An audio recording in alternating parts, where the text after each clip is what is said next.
காதல் பித்தில் நான் இருக்கிறேன் அப்படின்னு சொல்லக்கூடிய இளைஞர்கள் இதை எப்படி எதிர்கொள்றது? இவங்க இதை எப்படி தெரியுமா எதிர்கொள்ளணும் அப்படின்னு சொல்ல விரும்புகிற அல்லது அவர்களுக்கு ஒரு தகவலை பரிமாற ஆசைப்படக்கூடிய டீச்சர்ஸ். என்னப்பா அந்த பக்கம் போகாத, சொல்றத கேளு. டேய் டேய், நாங்கெல்லாம் மறதக்காரங்கடா. எங்கிட்ட ஈரம் இருக்கு, வீரம் இருக்கு. எங்க கண்ணு முன்னால நடக்கிற அக்கிரமத்தை தடுக்காம இருக்க மாட்டோம். தெரிஞ்சுக்க முதல்ல. நம்ம இங்கே தான் இருப்போம், இங்கே தான் இருப்போம், இங்கே தான் இருப்போம்.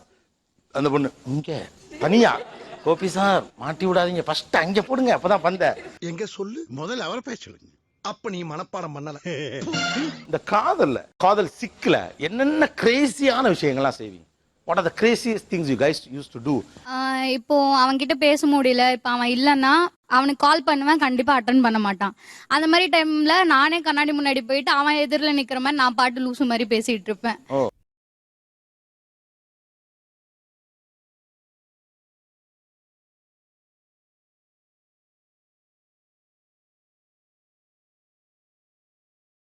இருந்து இப்படித்தானா மூளை வளர்ச்சி குறைவான். அது யாருக்குமே தெரியாது இது வரைக்கும். நான் பாட்டு பேசுவேன். என்ன சொல்ல நினைக்கிறீங்களோ உங்களை பார்த்து சொல்லிப்பீங்க, நீங்க பாட்டு சொல்லியாச்சு. ஆஹா, அவனுக்கே தெரியாது இது. இவ்வளவுயா இந்த சொட்டப்பலுக்கு டீ கடை வச்சு கொடுத்தது நான் தான்.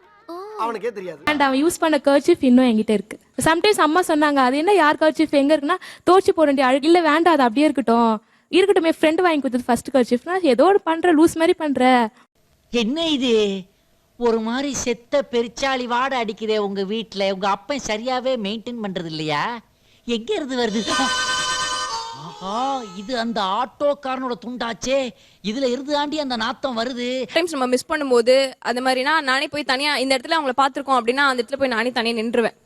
இப்போ எதிர்ச்சியா எங்கேயாச்சும் பாத்துருப்போம் அப்படின்னா அந்த இடத்துல போய் இங்க நின்னாங்கல்ல அப்படின்னு சொல்லிட்டு போய் நானே நின்னுப்பேன். அந்த இடத்துல நின்னுட்டு சுத்தி முத்தி அப்படி பாத்துட்டு இருப்பேன். இங்கதான் நின்னாங்க, இப்படிதான் பார்த்தாங்க, அது நானே அப்படி பண்ணிப்பேன். கங்கா சந்திரமுகி ரூமுக்கு போனா கங்கா சந்திரமுகியா நின்னா, கங்கா சந்திரமுகியா தன்னை நினைச்சுக்கிட்டா கங்கா சந்திரமுகியா மாறினா.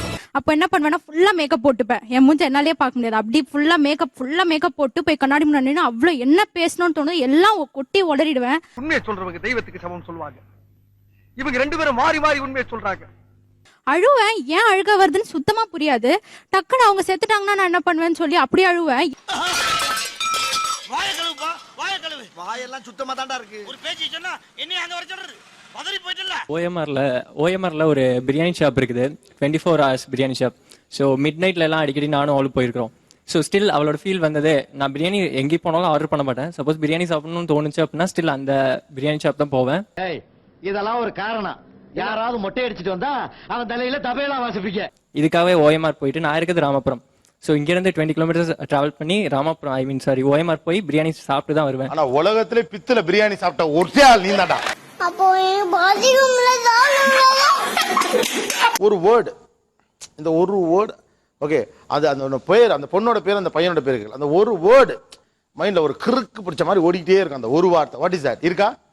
எரும மாடு சார். எரும மாடா? எரும மாடு. இவ்வளவு அழகா இருக்க எருமை என்ன பேர் வச்சிருக்காங்க? பொறுக்கின்னு சொல்லுவா சார். அவ என்ன மட்டும் தான் சொல்லுவா அந்த பொறுக்கின்ற வார்த்தையை, வேற யார்கிட்ட யூஸ் பண்ண மாட்டா.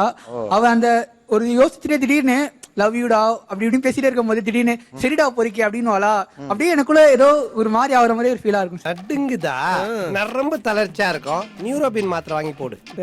அதெல்லாம் கொஞ்சம் காண்டாவது எனக்கே தெரியுது. ஏன்னா அந்த பக்கம் ரொம்ப ஹீட்டா இருக்கு. நான் இவ்வளோ ஹீட் ஆகுது இங்க அப்படின்னு மேல பார்த்தா பிரச்சனை பின்னால. கருகிற வாட அடிக்குது. டேய் என்னடா அது? குளிருக்கு நல்லா இதமா இருக்குடா. என்னடா அது? பைத்தியம். பைத்தியம் தான் சார் அவன் எப்பயுமே. அதுக்கேமா இப்ப குறுக்கு அப்படி சிரிச்ச?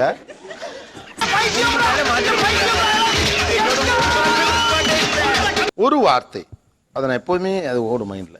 வாயாடின்னு கூப்பிடுவாங்க. ஆனா ஒண்ணுமே பேசக்கூட மாட்டேங்கிறீமா, ஒன்ன போய் ஏமா வாயாடின்னு சொல்றாங்க?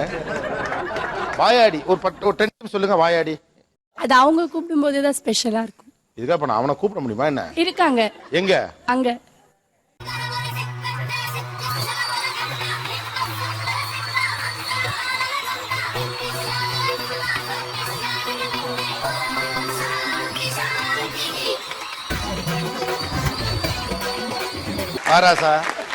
அவங்க ஆல்ரெடி லாஸ்ட் இயர் இங்க ஒன் சைடு லவ்ல பேச வந்தாங்க.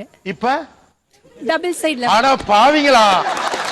நம்பி வாங்க, சந்தோஷமா போங்க. மாமா மாமான்னு சொல்லி உண்மையிலேயே என்ன மாமாவாவே ஆக்கிட்டாங்க சிவாஜி. தெய்வமே தெய்வமே டேய் அப்பா அப்பா டேய் என்ன போலாம் போட்டுட்டியேடா. நீ தான் அந்த ஒன் சைட் பார்ட்டியா சேர்த்து வச்சதே நீங்க தான் சார். இது சாந்தி இந்த குடிகார மகன் தான் நம்மளை காப்பாத்தினாரு. முதல்ல இவற்றை ஆசீர்வாதம் வாங்கிக்கமா. ஏடா டேய் ஆசீர்வாதம் வாங்குற நேரமாடா அது. நீ பாட்டுக்கு சொல்லி விட்டுறாத. நிறைய பேர் வந்து சார் பார்த்து சமூகம் உற போட்டு டேய் வண்டி எடுங்கடா.